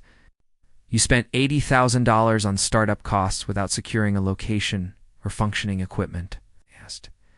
I spent $80,000 building a business that's going to be incredibly successful once we work through these temporary setbacks. Amanda pulled out her phone. Tyler, I'm going to do you a favor and strongly recommend that you contact a lawyer before this conversation goes any further. Why would I need a lawyer? Because accepting money under false pretenses is fraud. And knowingly accepting funds from a joint account without proper authorization could be considered theft. You need legal representation to protect yourself from the criminal charges that Ryan could file. The word criminal seemed to hit Tyler like a physical blow. Criminal charges? You took $80,000 from someone you knew was in a relationship, spent it on business expenses you couldn't document, and provided no formal investment structure or recovery mechanism, Amanda explained matter-of-factly. Minimum, that's fraud. Depending on the circumstances, it could be grand theft. Jessica had been listening to this exchange with growing horror. Tyler, please tell me you have some way to pay Ryan back. Tyler's silence was answer enough. Tyler, Jessica's voice was breaking. Please, you have to have some plan for returning the money. The money is invested in the business, Tyler repeated weakly. When the restaurant opens and becomes profitable, everyone will get their returns. When will that be? I asked. 6 months, maybe a year, depending on how quickly we can resolve the permit issues and secure a new location. So you're asking me to wait a year to maybe get my money back from a restaurant that doesn't exist, based on projections you won't document? From someone who has already demonstrated that he can't manage basic business planning? Tyler's face went red. I don't have to listen to this from someone who's too small-minded to understand real business opportunities. It was the wrong thing to say. And I could see from Amanda's expression that Tyler had just eliminated any sympathy she might have. Felt for his situation? Small-minded? Amanda said quietly. Ryan spent 3 years systematically saving money for a concrete goal while working full-time in a demanding job. That's not small-minded. That's disciplined and responsible. Saving money in a bank account isn't vision, Tyler protested. It's playing it safe instead of taking advantage of real opportunities. What you call vision, most people call fraud, Amanda replied. Taking someone else's money to fund your poorly planned business venture isn't entrepreneurial, it's criminal. Tyler looked between Amanda and me, finally seeming to understand that he wasn't going to charm or intimidate his way out of this. Situation, fine, he said, his voice taking on a nasty edge. You want your money back? Sue me. But you'll be suing for a share of business assets, not cash. Because that's what the money became when Jessica chose to invest it. Actually, Amanda said, pulling out her phone again. I think we'll be suing for theft and fraud, which are criminal matters that don't depend on business valuations. She had been recording the conversation on her phone, I realized. Tyler had said about knowing the money came from a joint account, about spending it without documentation, about having no recovery plan, was now preserved as evidence. Tyler's eyes widened as he understood what had happened.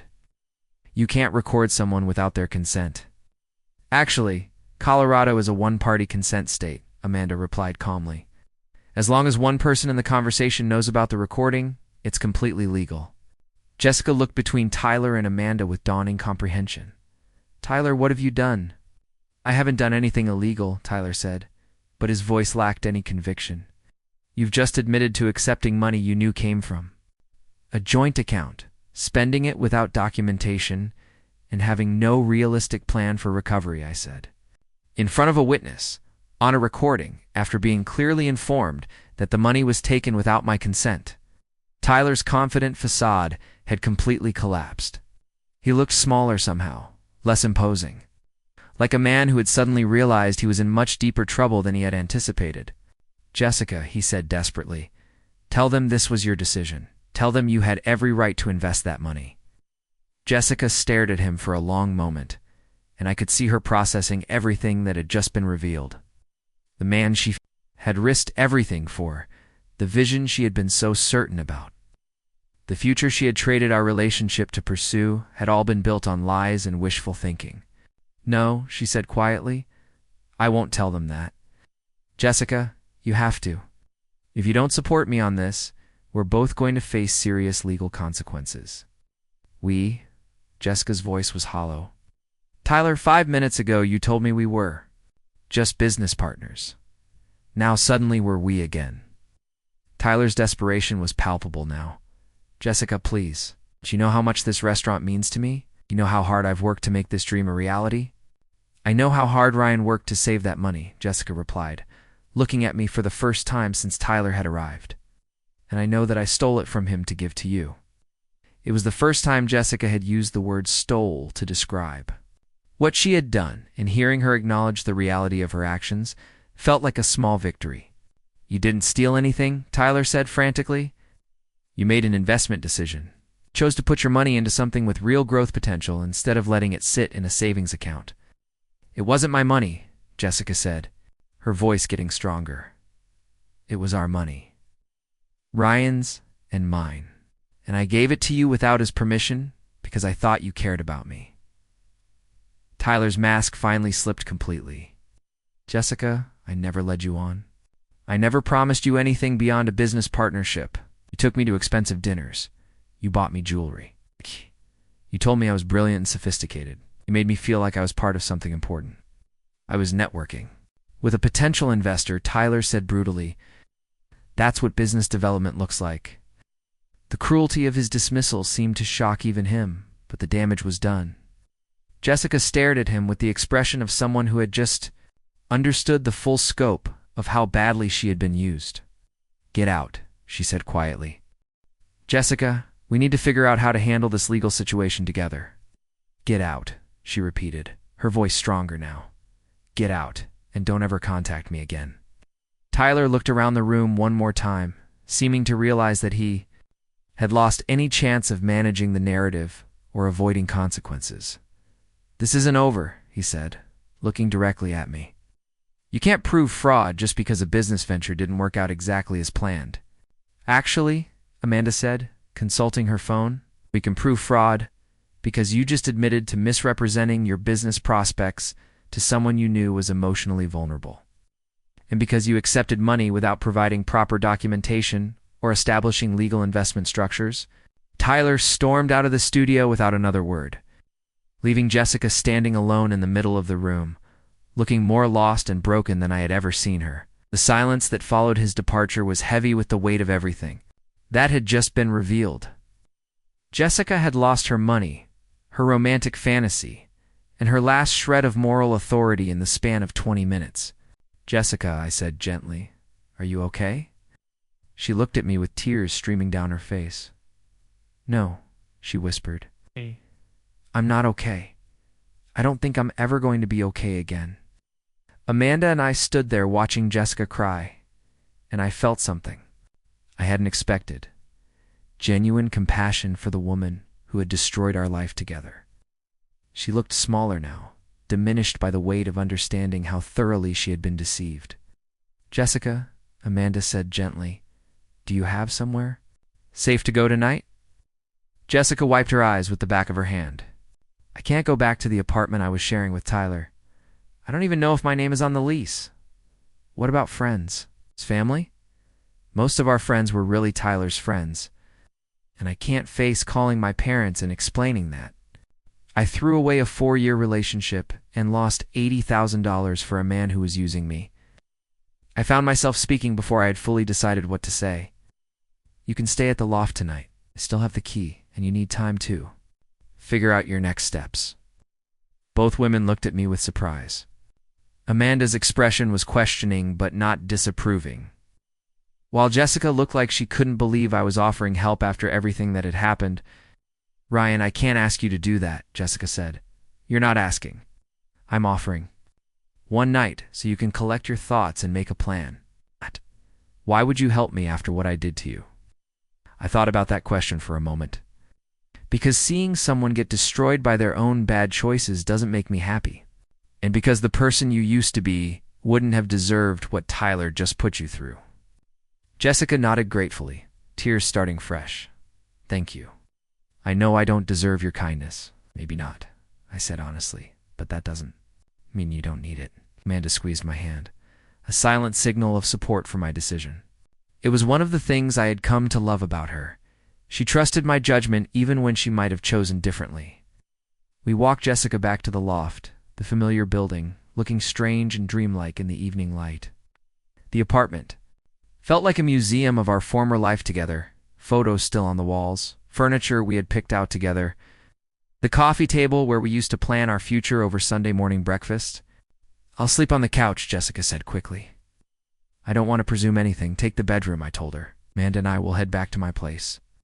As we prepared to leave, Jessica stopped us at the door. "Right about the money? I know Tyler can't pay it back, but I'm going to find a way to make this right, even if it takes me years." "Focus on getting your life back together first," I said. "The money situation will work itself out." "No, it won't just work itself out. I need to take responsibility for what I did. I need to find a way to pay you back, even if it's $20 at a time for the next 50 years. There was something different in her voice now, a determination that sounded more like the Jessica I had originally fallen in love with than the entitled woman she had become. "We'll figure it out," I said. "But first, you need to decide who you want to be going forward." 3 days later, Jessica called me from a number I didn't recognize. She had moved back in with her parents in Colorado Springs and was looking for work. Tyler had indeed disappeared, apparently owing money to several other investors besides Jessica. "I filed a police report," she told me. "About Tyler, I mean?" The detective said they're already investigating him for fraud related to other cases. That was the right thing to do. "I also want to give you a formal confession about the money I took. My lawyer says it might help with your civil case, even if it means I could face criminal charges." I was quiet for a moment, processing. This offer? Jessica was volunteering to incriminate herself to help me recover the stolen funds. "Jessica, you don't have to do that." "Yes, I do. It's the least I can do after what I put you through." 2 weeks later, Jessica's written confession helped my attorney secure a judgment against both her and Tyler. Tyler had fled the state. But Jessica's parents offered to co-sign a payment plan that would reimburse me over 5 years. I accepted the arrangement not because I needed the money desperately, but because I believed Jessica needed to make amends as part of rebuilding her life. 6 months later, Amanda and I received our first payment from Jessica, a check for $800 along with a handwritten note. First installment of many. Thank you for giving me the chance to do the right thing. A year after that, Amanda and I got married in a small ceremony at Red Rocks. Jessica wasn't invited, but she sent a card with a simple message. I hope you find all the happiness I threw away. You both deserve it. A personal finance app. Amanda and I had became more successful than we had ever imagined. We sold it to a major financial services company for enough money to start our own design and development studio. Our first client was a nonprofit that helped people recover from financial fraud, work that felt deeply meaningful, given what we had both experienced. 5 years after the night everything fell apart at the summit, I ran into Jessica at a coffee shop in Boulder. She looked healthy and confident in a way I hadn't seen since our early days together. She was wearing scrubs and had a hospital badge clipped to her pocket. Ryan, she said, approaching my table with obvious nervousness. I wasn't sure you'd want to talk to me. Of course I'll talk to you. How are you doing? Good, actually. Really good. I'm finishing nursing school next month. That's amazing. I'm proud of you. She sat down across from me, and I could see that the entitled, grasping woman who had stolen my savings was gone, replaced by someone who seemed grounded and purposeful. I wanted you to know that I made the final payment last week, she said. The money's all paid back with interest. I got the check. Thank you. It's not enough, though. Money can't undo the damage I caused. No, but taking responsibility for your actions and rebuilding your life, that matters too. Jessica smiled, and for a moment I could see traces of the woman I had once loved. Amanda seems wonderful. I've seen the articles about your company. You built something amazing together. We did. We're happy. I'm glad. And Ryan, I want you to know that I understand now what I threw away. Not just the money or the house, but the kind of person you are. Tyler taught me the difference between someone who cares about you and someone who just wants to use you. I nodded, understanding the lesson she had learned through painful experience. I hope you find someone who deserves what you have to offer, I told her. Maybe someday. For now, I'm focused on becoming someone who deserves good things in return. We talked for a few more minutes about safer topics, her nursing program, my business, the changes in Denver's tech scene. When she got up to leave, she paused at my table. Ryan, can I ask you something? Did you ever wonder what would have happened if I hadn't taken the money? If I had just talked to you about feeling restless instead of looking for an escape? I thought about her question seriously. Sometimes. But I think you needed to learn some hard lessons about consequences and character. And I needed to learn the difference between loving someone and trying to save them. Would you have tried to save me? Probably. And it would have been the wrong choice for both of us. Jessica nodded thoughtfully. Tyler wasn't the problem, was he? I was the problem.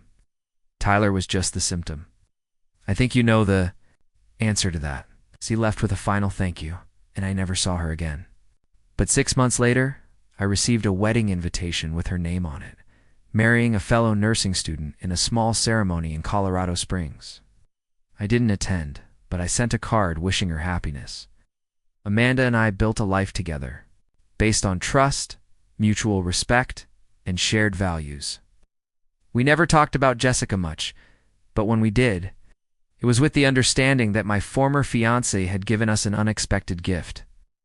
The knowledge of what real partnership looked like, by showing us what it wasn't. Sometimes the best thing someone can give you is their absence from your life.